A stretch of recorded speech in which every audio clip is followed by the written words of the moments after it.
Hello sa inyong lahat, magandang umaga. Ngayon ay tuturo ko sa inyo kung paano magbasa ng metro. Ano ang gamit ng mga bahagi nito. Katulad nito. Itong dulo na to, gumagalaw siya.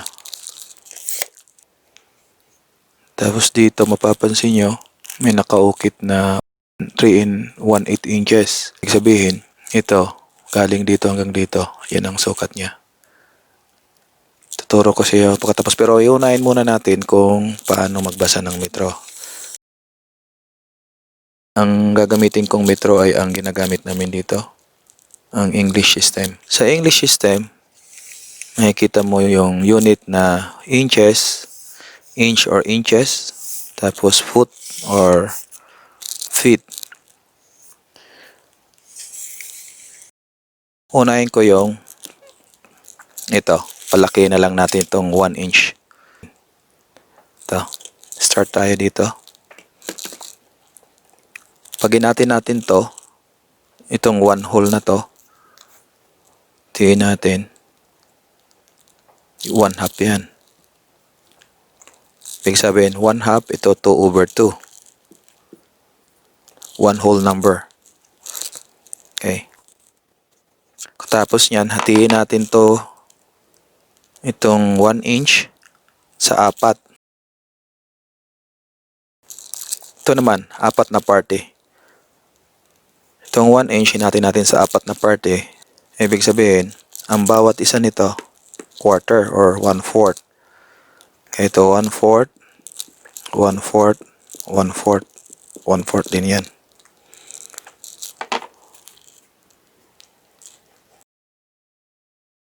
Lagyan natin dito 1/4. Ito naman, pag edad natin dalawa, 1/4 plus 1/4, 1/2 na yan. Or 1/4, ito 2/4. Dito naman sa pagbabasa ng metro, parehas lang, equivalent nila, 2/4, parehas lang, pero ito ang lowest term. Lahat na babasahin natin sa metro, nasa lowest term. Kaya itong 2/4, hindi natin babasahin. Kailan ba? 1, 2, 3, 4. Ibig sabihin, ito, 3/4 or 3/4. Ito naman, 4/4. 1 inch pa rin siya. Pagkatapos nito, hatiin naman natin siya sa 8. Itong 1 inch, hatiin natin sa 8. Bawat graduation ngayon, equivalent sa 1/8. Lahat siya 1/8 ang distance niya ng graduation, every graduation. Kaya ito, pag 1/8 ito 2/8.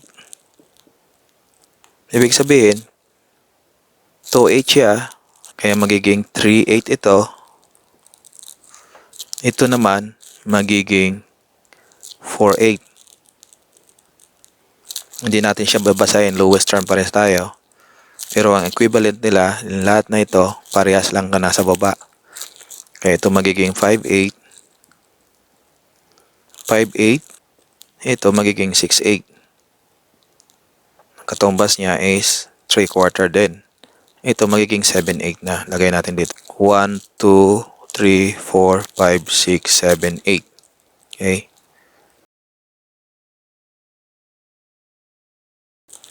Ito naman ang susunod natin. Ito naman, hatiin natin sa 16. Itong 1 inch na to, itong 1 whole number, hatiin natin sa 16. Ito. Hatiin natin yan. 16. Kaya magbabasa na tayo. Every graduation ngayon, by 1/16. Ito, magiging 1/16. Ito, 2/16. Tapos, 3/16. Ito magiging 4/16. Lahat na ilalagay ko sa taas, hindi natin babasahin yan pag nagsukat tayo ng metro. Ito lahat na nasa baba, yung babasahin natin. Pero kung sinasabi ko sa inyo, itong nasa taas, equivalent pa rin ito ng nasa baba. Ito, 2/16, parehas lang yan ng 1/8. Itong 4/16, parehas lang ng 1/4 or 1/4. Tapos ito magiging 5/16.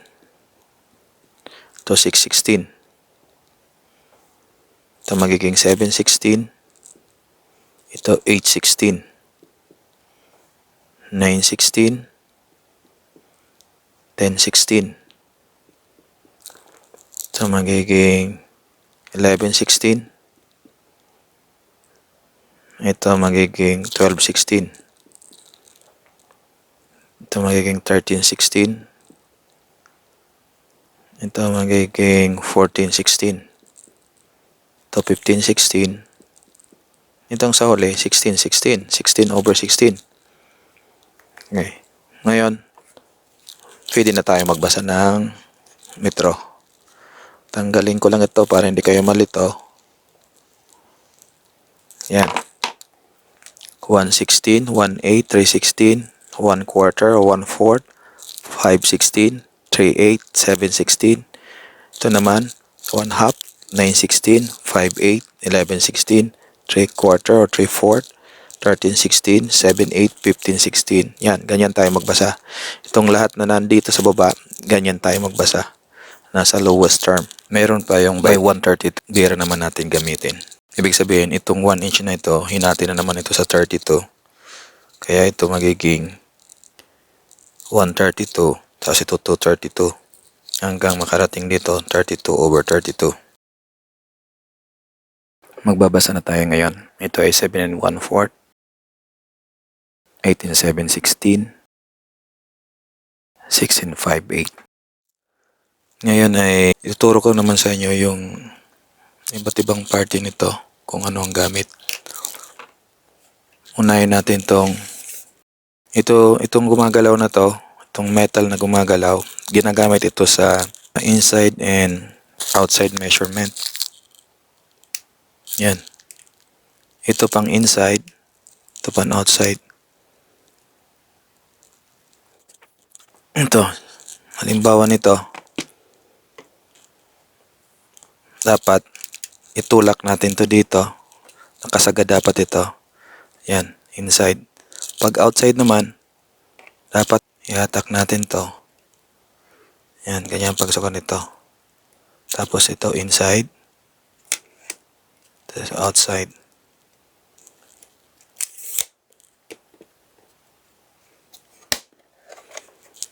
Ito, makikita nyo may butas dito. Yan. Itong butas na to, ito ang tinatawag na nail grab. Kung wala tayong katulong, mag-isa lang tayo sa trabaho. Ito. Maglagay tayo ng pako. Yan. Ito, maglagay tayo ng pako. Tapos, guhitan natin. Kasi itong butas na to, ilalagay natin dito. Yan, ganyan. Ito naman, kung mapapansin nyo, mayroon nakaguhit dito. Mayroon nakaguhit dito. Dito sa metro na to, 3 1/8 inches. Ibig sabihin, magaling dito hanggang dito, 3 1/8 inches. Kung susukatin mo siya, yan. 3 1/8 inches hanggang dito. Kaya kung magagamitin natin to,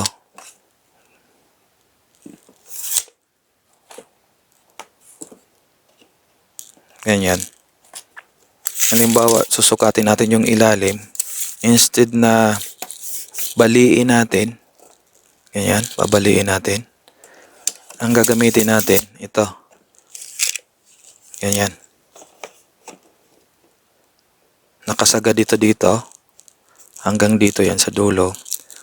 Tapos dito, i-lock natin. I-add na lang natin to. Itong sukat na to, kung anong sukat dito, i-add na lang natin dito.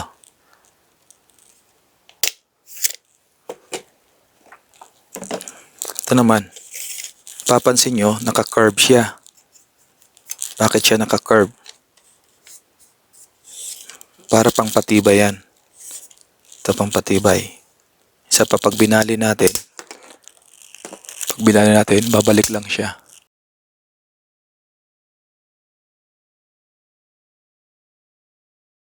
Itong dulo na to, pwede natin gamitin tong pang-inscribe.